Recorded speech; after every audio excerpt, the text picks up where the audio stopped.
Good morning, wrestling fans. Welcome to PWR today, Thursday morning, February 18th, 2021. I'm the man they call Meathead, and joining us again on a Thursday morning, it's Matthew Thomas. Good morning, Matthew. Good morning, Meathead. If only we could broadcast the conversations that happen before we go on the air. I think there's money in that.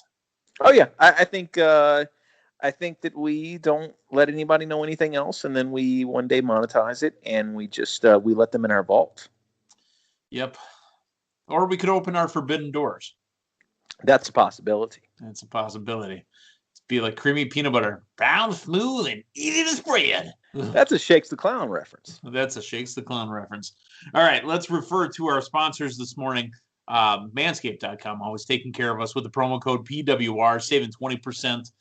Get your trunk all cleaned up. You know, don't have that Darnell Turner fro going on down there. Get it all cleaned up. Get it Manscaped. Get silky smooth, like Dave Hero says, with Manscaped.com. And then CollarNobleBrand.com, making sure you got the latest and greatest in T-shirts and wrestling paraphernalia, street fashion for the wrestling fan.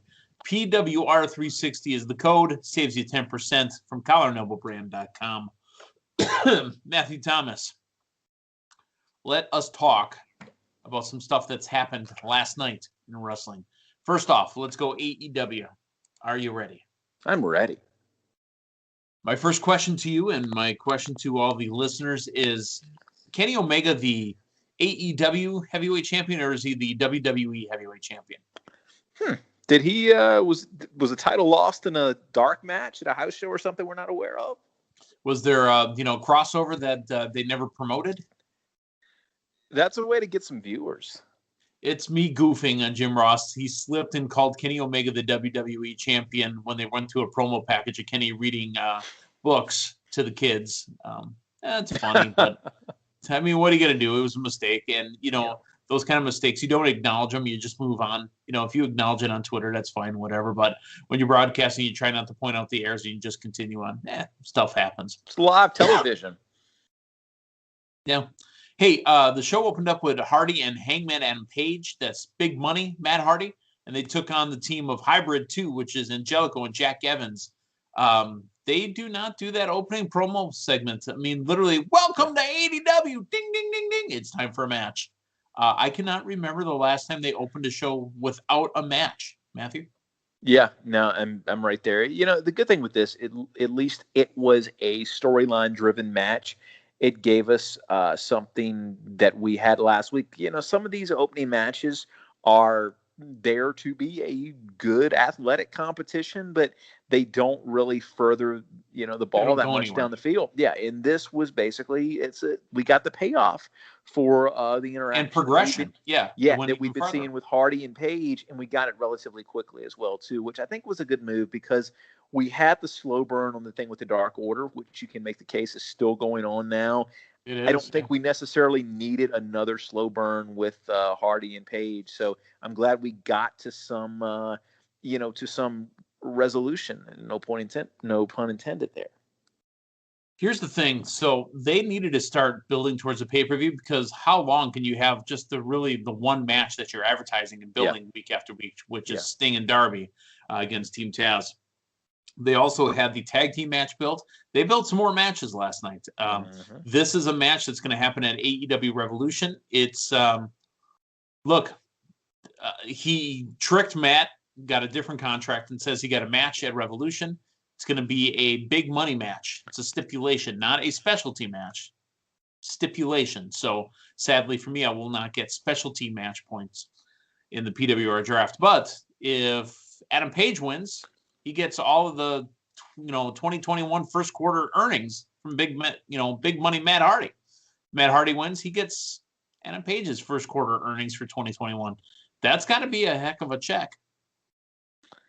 Yeah, and I think this is going to be the first of kind of a year-long singles build for Page, and him, looks like him most likely going over somebody of a prominent name, and I think you're going to end 2021 with Adam Page. Not necessarily in the year, but I think Adam Page is AEW champion before the year's out.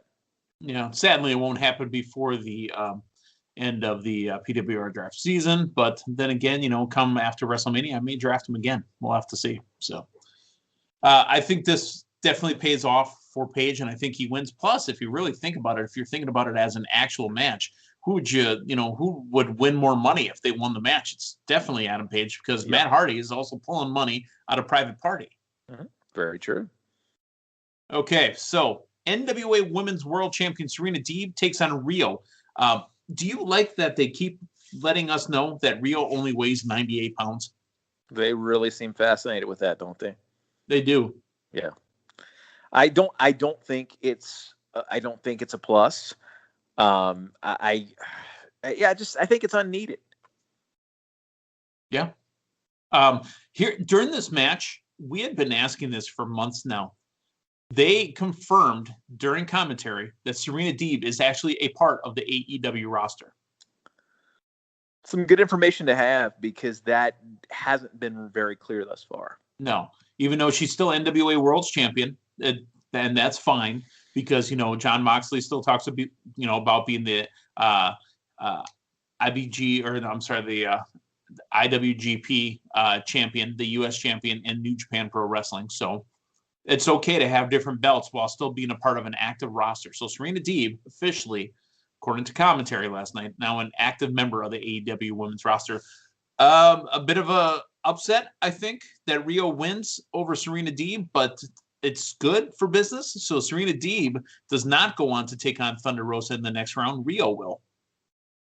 And a very good match, I think, over both shows. This was probably my favorite match of the night. This was a very solid wrestling match, and I think it was helped by the fact that there were some stakes. It was in a tournament, and you did not know which way this was going to go. You can make a case for both women here, so really impressed with this match. Do want to say we found out as the night progressed, a lot of this women's tournament is happening on YouTube and not happening on their main show. And this was the only women's match that we had on the entire show tonight. I think you can rearrange that card. You can get rid of one or two of your assorted tag matches on the show and give the women on the roster some more time.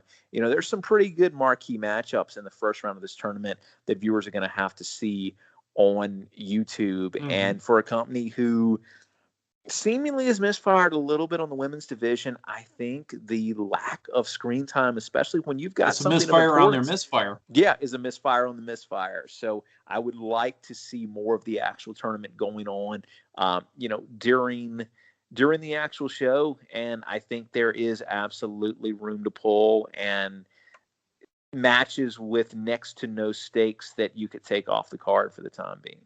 Absolutely. The other thing I want to mention, too, is we got our first taste of what was going on the Japan side for this women's eliminator tournament, as well as we got a bunch of finishes there. We didn't get to see the actual matches, but we know who's moved on that side as well. So we talked about it yesterday, I believe. It might have been a couple days ago. I don't remember when we talked about it, but Shaq and Jade Cargill will be taking on Cody Rhodes and Red Velvet. We assumed at the pay-per-view. Nope, it'll be taking place on the March 3rd episode of Dynamite. So that match is now officially announced. Why did they not do it at the pay-per-view? And is there something special going on the 3rd other than it's the go-home for the pay-per-view? I think that it's not on the pay-per-view because there's probably some concern there of what kind of match we're actually going to get. And I just don't think it's the attraction that they think it is. And that promo that we got tonight, you know how you really train for a wrestling match? You play basketball. Of course. And I mean, that's what, when you were in your dominoes tournament a couple years back, you practiced by taking batting practice, right? Right. That and playing the cello. And some pinochle. Right. Yeah, exactly. Not just pinochle, but tiddlywinks. Man, that's you ever play tiddlywinks? Not that I can recall.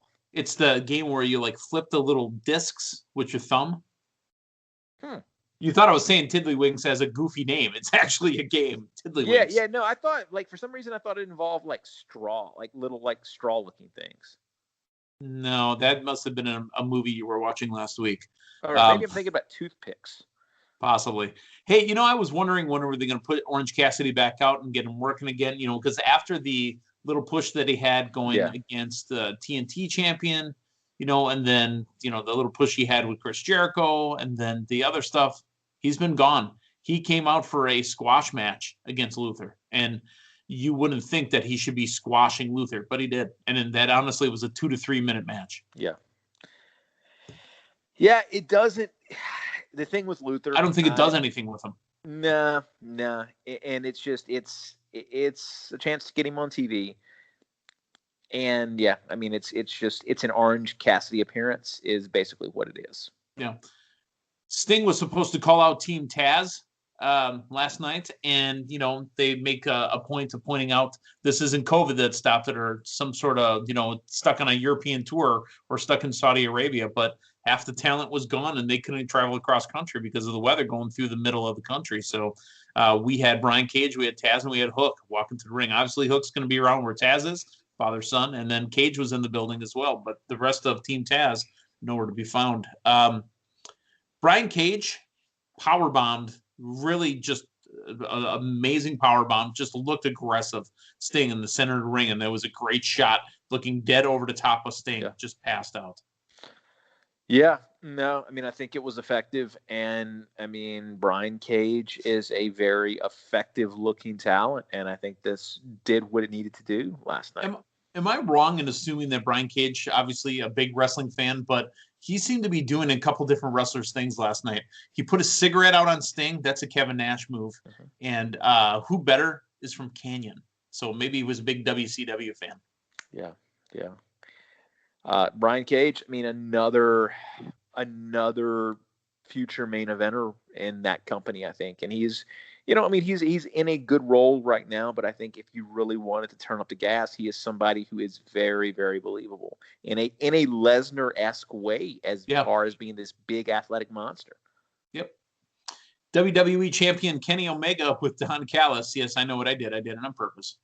Visited kindergarten class where Omega reads the copy of the Young Bucks autobiography, Killing the Business. Yeah, it didn't do anything for me. I mean, it was funny for a second. I'm gonna say this though. That segment, that may have been the most that I have enjoyed Kenny Omega as a character in his AEW run. Mm-hmm. Okay, you got to tell more. You got to elaborate. Well, and I think I have a warm place in my heart for segments that involve young children, and I'm gonna preface Please that finish with one of my favorite segments that I hold dear in my heart. It's the Jeff Jarrett when he was hanging up his MMA boots and making the kids tap out in the karate studio. That's one of my favorite segments of all time. And I think that's kind of what this conjured up for me. And just, the abruptness of there's Kenny, he's reading the passage from the book. Oh, we got to go. I enjoyed it. And I think that's where that character is at now. It's like a really good, bookmark on the page of what that Kenny Omega character is supposed to be. So yes, I think anytime that you can throw, you can throw something different in there like that, I think it's enjoyable. And like I said, it brought back very fond memories of the Jeff Jarrett and his MMA phase where he was showing those kids some MMA holes. So I applaud it. Okay. Let's talk Young Bucks. They had a title match against Santana and Ortiz. They started to put Santana and Ortiz together, Santina. Papa and Mama Buck in the front row. That means they're going to be involved. Long story short, Inner Circle banned from ringside. A missed spot, and the Young Bucks barely escape. Here comes the Inner Circle to beatdown. Here's what's kind of funny, right? Callis is holding Omega back. He's got the Good Brothers there. Hey, we should probably go run in. Hey, we should go probably run in. The Bucks are getting beat up. All the Bucks friends out there helping them up. And now here comes the Good Brothers. I liked it. Mm-hmm. That part I enjoyed. The toying of the heart and the mind. No, they're telling an interesting story there, and it's the Bucks are in an interesting place. My question to you though is, do you think Papa Buck could take Ms. Dad? Oh no, Ms. Dad worked in the business, right? Yeah. Now if we're gonna get John Cena Sr. to referee it, yeah. See, man, you throw Cena Senior in there. Oh, I think that's a tough call.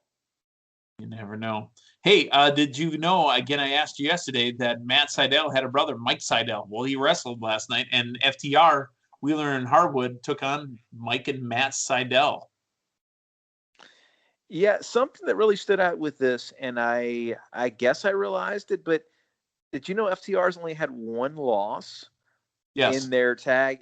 And it was that to the Bucks. Yes, and I know you're in a weird spot in wrestling now where, the rematch clause is not a thing necessarily, but that just seems very strange to me that you've got an almost perfect record. Well, they got suspended. This was their first time back. Oh, yeah, that's right. Okay. So it makes sense to me now. Okay, so here's what didn't make sense. The video. We're looking at the mask. And here he comes down. He's wearing a new mask that looked like the old mask. Yeah.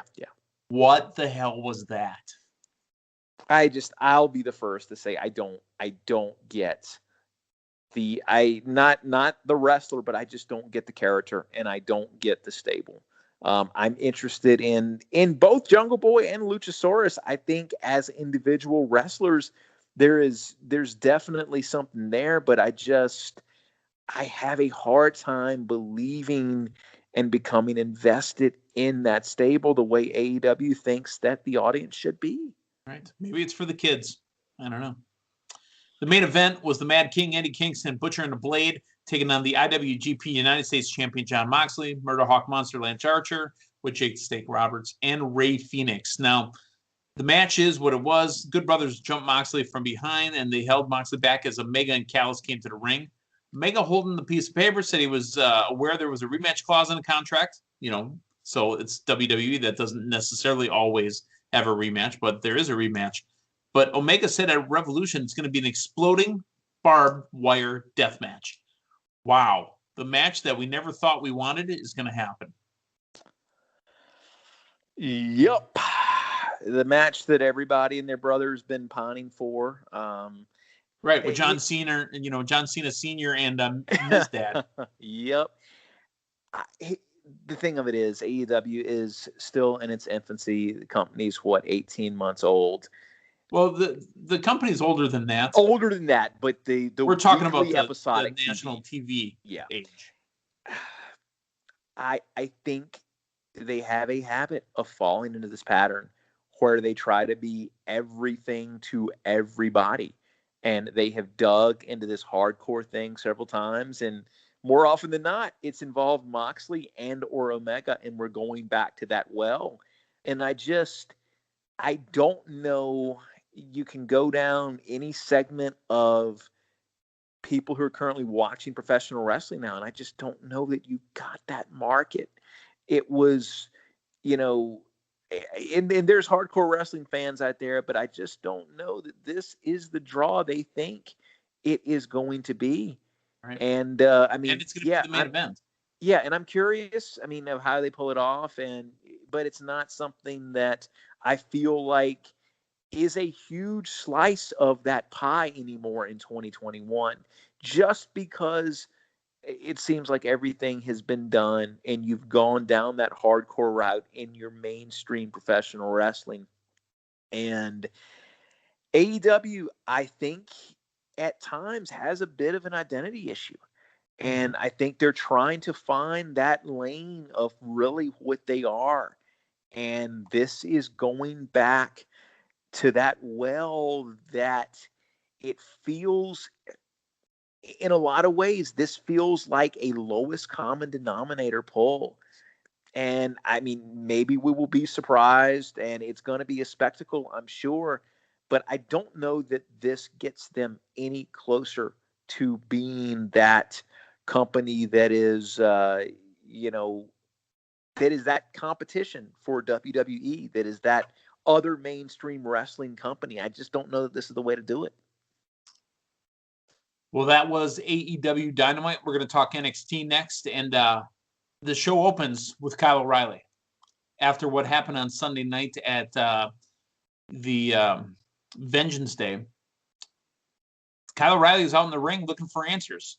And of course, in the wrestling world, when he's calling out Adam Cole, here comes Roderick Strong instead. When he's calling out Adam Cole, here comes Finn Balor instead. And he's telling them both that, look, I ain't trying to talk to you. I mean, you need to get out of my face. Well, there were shenanigans as the team of Dunn, Lorne, and Birch come out and set up a 6-man tag for the main event. What did you, going into this segment to open up the show, what did you expect to hear? Did you expect Adam Cole to come out right away and confront him, or to play shenanigans? I didn't quite know, and I like what I got because I like complex angles that are not as simplistic as the barbershop window, where this is the good guy, this is the bad guy, this is what's going on. There's a lot of moving pieces here. And there were a lot of moving pieces Sunday night after the pay-per-view, and there continue to be a lot of moving pieces. And I'm not 100% sure of what this is building to, and I like it. That is the process of traveling along the storyline, and I think they did a very effective job with how they opened the show. Okay. The only reason I really bring up this match, because there wasn't anything involved in it, with the exception of the way found Austin Theory. And I thought this was poorly explained. We went back and saw a van, and then we saw him in his underwear. A white van with tinted windows. Yeah, a van with tinted windows. And then he was given back. No, hey, where have you been? Hey, here's what I found. I found him inside. All we saw was him brought in with a hood on his head. I thought this was kind of choppy. Well, what humored me was the fact that he was so ecstatic to see everybody, and it's not this peril that he's in. It's not the fact that he's tied up and in his, as Wade Barrett kept asking, why is he in his underpants? It's no acknowledgement of the fact that they have rescued him from a hostage situation. And why is he nearly naked? and to me, where you saw choppy, I saw just very, very dry humor in the fact that this is absurd. And it was a kind of absurdity I enjoy. Right, but I mean, there's no explanation. Hopefully it's given to us later on down the road. Here's my other question watching this too, and I really would like to get some statistics on this. Outside of somebody who has one for work purposes, I would really be curious to know how many people in this day and age of 2021 they go to the dealership and just buy a white van. No, nobody does. Those are literally all work vans. Because I've driven one for work. I mean, in 2 jobs. I mean, technically the one I did for the job that I got going now, you put the decals on it. You get it wrapped with your company's logos. But before that, I was an AV guy, and that's what we drove, was a white van. You know what would be fun is to find just a used and expensive white van with tinted windows and just drive it to random places and just sit outside random places. Matthew, if you say you want to put free candy inside, then we're going to have a new talk. How fun would that be? Because, any place of business that you pull up in front of with your white, you're a creep. You are, I mean, it is such a trope at this point that, that's making, oh man, that sounds like some fun recreational time right there. That must be a Southern thing below the Mason-Dixon line. So I almost said the Mason-Dixie, like the Mason-Dixie Carter line. Let's talk the side segments that we had throughout the night last night. L.A. Knight. Yeah, let me talk to you. Yeah. Somebody rapped on his door. So apparently when you're working at NXT, you're put in an apartment complex, and those are the rooms that you live in. Because this is not the first time we had somebody go knock on a door. Yeah, I thought it was great. This is exactly what we want to see. And I danced around it the other night. I'm just going to come out and say it tonight. I see Rock-esque tonality in his promos. Let me talk at you. Let me talk to you. Okay. Yeah. No. Again, like I said, they're doing the build smart, I think, and I think that people are going to be really, really excited when he does premiere in ring, and I think that there's a lot of potential here. I feel Kennedy is what I feel. Yeah. No, there's a Kennedy Jericho. Yeah, there's a really, really good. I see almost a Kennedy Rock hybrid. Kennedy Rock Jericho hybrid, because Jericho was Jericho was more the rock star type. Mm-hmm. So okay, yeah, that's how I feel it too. And let's talk about Karrion Kross. And the match with Santos Escobar was pushed off. I assume it's travel issues, where he did a video and said, "I'm not coming. I'll come at my time." Well, the match has to happen next week, otherwise he's being stripped of his cruiserweight. Yeah, and that would make sense. But the other thing is, would that not be an interesting build to build him back up to the top of the card to where he's going after people like the cruiserweight champion and nobody wants to wrestle him? I was going to say, not just the cruiserweight champion, everybody that has a match with him ducks out. Yeah. I mean, that would be a very, very interesting build. And you're building the guy back to the main event picture without him having to wrestle anybody. Probably not what they're doing, but it's an idea. It's an idea. And then the rap video was on one more time. To the moon! Kiss my grits! Wait, we've got one more thing to talk about. We'll get back to the rap video. On this very program yesterday morning, we said he's no longer working with WWE. Guess who he got a vignette from last night on NXT? Pat McAfee. Oh, yes, we did, didn't we? Well, the Adam Cole turn, and then, they got the bad guy talking about the bad guy, which didn't make sense in wrestling, but Pat McAfee was fantastic. Absolutely fantastic. I'm not sure that Pat McAfee's a heel I think Pat McAfee's just Pat McAfee. Well, he has to be a heel because he keeps calling us stupid. And he keeps saying the wrestling fan is stupid. That by default makes you a heel. But he's saying that he is trying to help people to explain to them what's going on, which is a very nice thing for him to do. No. It's while we can have intricate levels and layers, at the end of the day, he's insulting the absolute fan base. That is, you say tropes that are used, that is wrestling 101. Ric Flair, when he was a heel, let me finish this run here. Mm-hmm. Ric Flair, when he was a heel, would come out and say, "Hey, fat boy, hey, I'll sleep with your." He had his basic go-to A, B, and C when he was a heel. Pat McAfee is doing A, B, C heel stuff. Is that the Cena match for WrestleMania? Get out of here with that. Is that the Cena match for WrestleMania? You know what? You scoff, but my goodness, people would like to see that. It's not 100% no, but get out of here with that. We'll see. But that is a money match. I'm talking myself into it right now. But get out of here with that. Yep, it is. Mm-hmm. Okay. But to the moon. And speaking of to the moon, we did have a surprise. The women's tag team champion showed up to confront Dakota Kai and Raquel Gonzalez. And and was that the stipulation all along on the Dusty Cup that they got a shot at? They got a shot at the title. Yep. Okay. Always. Little fun start to it. Hey, you remember Nia, right? Nia's big. She wrestles. And this is Shayna. She ran away when Rhea beat the crap out of her. Wait, the Rhea that I beat the crap out of? Yay. Yeah, no sign of Rhea since the Rumble, huh? No, hasn't been seen since. Mentioned last night, but hasn't been seen since. So we'll get something there. I want to talk main event. Dunn, Lorcan, and Birch defeat Balor, O'Reilly, and Strong in a 6-man. And things only get worse for Balor, who felt the wrath of Adam Cole's super kick for the second time in 4 nights. Cole locked eyes on the NXT title with a familiar smirk before holding it high in the air.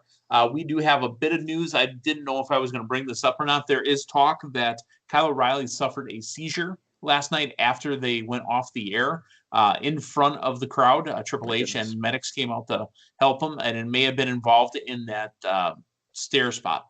Yeah. Not good to hear. Hope he's okay, and they got him taken care of. Yeah. So, Matthew, a big night of wrestling. I was happy to have it.